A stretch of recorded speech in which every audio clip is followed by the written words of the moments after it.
You've been told a lot about publishing coloring books on Amazon and building a successful KDP business. And this lie is what sets you up for failure. The lie goes a little something like this. The coloring book niche is oversaturated and has too much competition, and there is no way that your book could ever be as good as or stand out enough to make consistent sales, so you shouldn't even bother publishing a book at all. This does not have to be your truth, and sadly, most people believe that it is, and in turn, they don't ever start. So today I'm going to talk about how you can publish a book that your customer will love, even if there is high competition and no one knows who you are. Hello and welcome back to my channel. If you are new here, I'm Latoya Nicole, and a few years back, I published a coloring book that grew into a successful coloring book business. So if you need a little me time or self-care, I got you covered. Head on over to Entrepreneur's Color too. Now make sure you like this video so that I know to keep putting out more content like this. So the biggest lie is believing that your book will never be able to stand out and make sales because too many people are already doing what you want to do and there's way too much competition. I was on my way to get me some breakfast and I was thinking about this time that I was under the tutelage of my spiritual mom, and she had said to me, I want you to teach this specific topic to this specific group of people. And it was a small group of people, but the thing was, I didn't want to teach any group of people. Listen, I'm an only child. That says enough right there. I've never liked a crowd, okay? But another reason that I felt like I didn't want to speak in front of this particular group of people was because the people that she wanted me to minister in front of were already ministers. They had been ministers for years. So I was up there feeling like I'm already at a disadvantage because they know more than me. They can critique me. So if I say anything wrong, they would know because they have more experience than me. So to me, I saw myself as a grasshopper among giants, right? So I responded back and I was like, I don't quite think I'm ready yet because I don't think I know enough to be getting in front of this group of people. She was like, I appreciate your openness and your honesty, but I have no intent of changing my mind. I was like, well, there's that. So how many of you know, despite the obstacles, I still had to get up in front of that group of people. But the reason that she wasn't going to change her mind was because she could see further than me, and she knew that the root of the reason that I didn't want to do it was because of fear and doubt. She knew what God said about me, and she was holding on to that vision, while all I could see was what my eyes were showing me, which was like, ain't happening. And that's just like the 12 spies in the book of Numbers when they were in Canaan, and they had a promise of a land flowing with milk and honey. And so just to give a little context on this Bible time with Toya chat, Moses sent out 12 spies to explore the land and bring him back a report. And so when the spies went to spy, they saw this abundance with fields and mountains and flowing rivers, but they also saw big cities with strong people living there. So when they came back to give the report of what they saw, 10 of the spies were like, we be like grasshoppers because those cities are too big and the people are like giants to us. But 2 of the spies named Joshua and Caleb, they came back with a good report. They were like, we can do it. God promised us this land and he's going to help us. So the 10 saw one vision and Joshua and Caleb saw another vision because they didn't trust what their eyes showed them, but instead they trusted God's vision.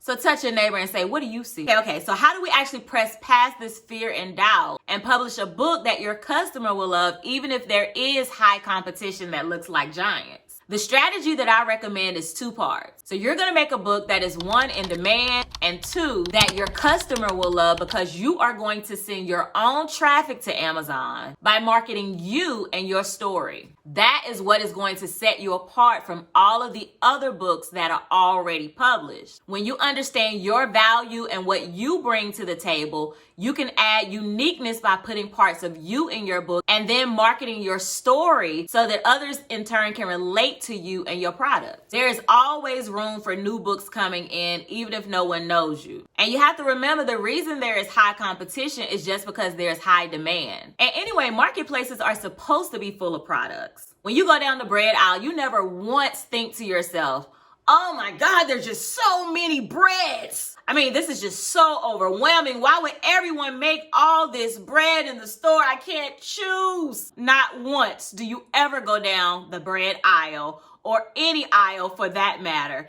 and think, wonder why they made so many of this product. You just go to the specific bread that you want, whether that's white bread or wheat bread, sweet bread, or whatever bread, and then you put it in your cart or your basket and you keep it moving. It works the same exact way on Amazon's marketplace. So why can't your book be the next book someone adds to their cart? Let's take a look at part 1 of how you can validate your book idea so that you can make a book that is in demand. So I like to start by first clicking on the All tab, and then I'm going to go to Books.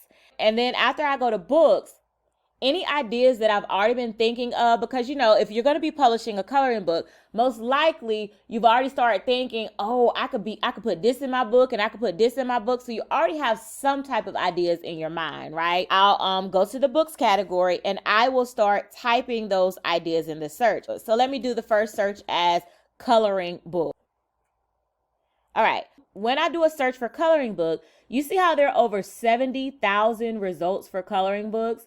So because the search has so many, this lets you know you're going to want to narrow it down further than just a coloring book. So this is where we start saying niching, because coloring books are a niche of their own, but now you have to kind of go within those niches to pull out smaller niches, okay? So now let's say, for example, if I wanted to do a more narrow niche, and let's say I want to search for a stress relief coloring book. Now, as I'm typing, you see how all I did was typed out the word stress relief and words are already starting to populate for me. These are known as keywords. Now for this, I do have a Chrome extension called AMZ Expander. It's free to download. I do recommend it because it will give you a list of other terms that people are already looking for. And this is important for 2 reasons. This is important because when you get ready to publish your book, Amazon is going to ask you to list 7 keywords on your back end. So this is how you can search to start getting relevant keywords that may relate to your type of book. And another reason that these keywords are important is because when you know what specific keywords or keyword phrases are, like stress relief coloring book is considered a keyword phrase, then you also know what types of keywords to put into the title of your book as well. So this is how I research to validate my idea. After you validate your book's topic, what are some things that you can have in place to set up your book for success? Number 1, like I said earlier, you're going to make sure your book is unique. That means that you have to study you and look on the inside of you. What are your values? What are your strengths? Can you teach anyone something? Add all of those elements inside of your coloring book to create a story. Maybe you want to add inspirational quotes. I know for my Mommy and Me coloring book, one of the ways that I made that unique was where the pages are upside down from one another so that the mom and the daughter can actually sit across one another at a table and color and talk to each other, look at each other. First page, I even have at the bottom where it says mother's side. And then this side I have where it says daughter side so that they know. So just start thinking about things you see missing. Read through some of the negative reviews on some of the other books and see what people are saying and you know, make adjustments to your book. Second thing to make sure is a good book cover. So with this, you're just going to study other books in your niche. If you do an animal coloring book, look at maybe 3 to 5 of the top selling animal coloring books and see what their covers look like. Take note of the colors of their cover. Take note of the fonts they're using. How big are the fonts? That's not saying make the exact same book cover as someone else. It's simply saying use it as a template so that you can gain inspiration and ideas from their book covers. And then you want to have an optimized title and keywords. Now, I dig a bit deeper into this in my coloring book course that I'm working on. The link will be in the description below. But essentially, your title and your keywords help people who are searching for this type of book to find your book. The overall goal is to end up on the first few pages in your niche, preferably the first page. Now, how can you end up on the first few pages or rank high in your categories? This is where part 2 comes into play. By sending traffic to your book on Amazon and by people adding your book to their cart, as well as buying your book. This tells the algorithm that people like this book, so it should get more visibility. It's no different than, for example, if you're on social media and you make a post and then you start getting a few likes and a few comments, then the algorithm shows that post to more people because it believes that people are engaging with your post and that this is a popular post. So it's almost like they give your post a little boost as a reward for creating something that people are relating to and that's keeping more people engaging on their platform longer. Now, there are many ways to send traffic to your book listing, but the 3 most popular ways that I've sent traffic to my book's listing is by making myself my personal brand and building a community of people on social media who relate to me, my content, my creativity, and my books. because you are the expert on your book topic, which is why you should create a book that relates to you in some sort of way. Let's say you are a therapist and you counsel adults. So let's say you want to create a self-care coloring book so that people can color while they're in the therapy session with you as a way for them to relieve stress, maybe while they're waiting on their appointment with you, or even maybe during the session. They could be taking time out to use your coloring book as a form of art therapy or as a way to open up when you're trying to communicate with them during the appointment session. So you would be building your coloring book as part of your brand. One of the ways I built a community on social media has been through Instagram. If you would be using Instagram as well, just make sure you have your book's link in your bio so that if they're interested, they can click on that link and go straight to your Amazon sales page to purchase your book.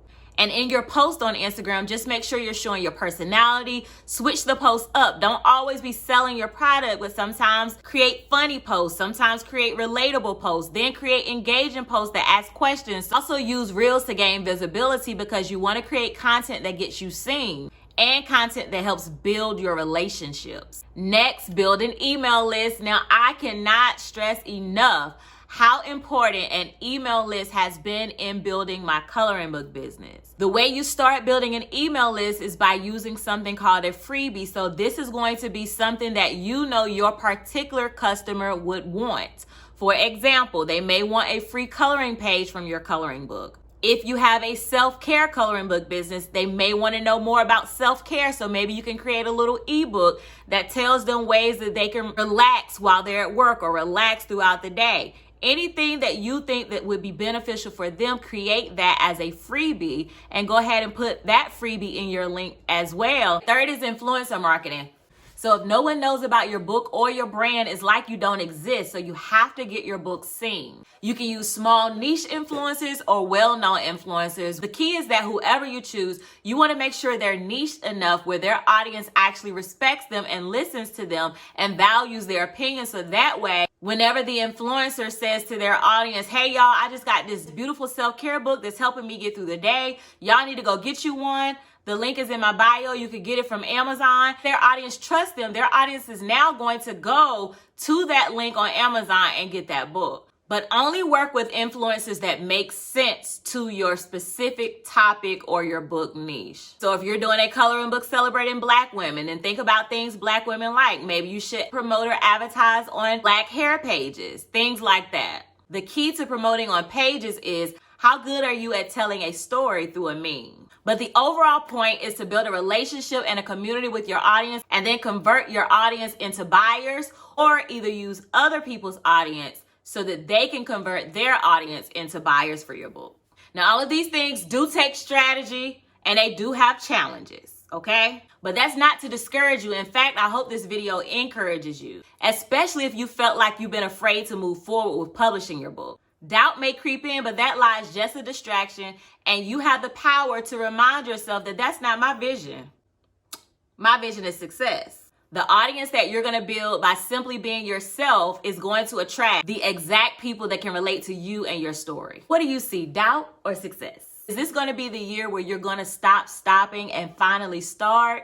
Let me know in the comments. Thank you so much for liking this video. And if you want to know what I'd do if I started publishing on Amazon in 2024, watch this video next. If you've already seen that video, then YouTube recommends you watch this video next. Until next time, bye-bye.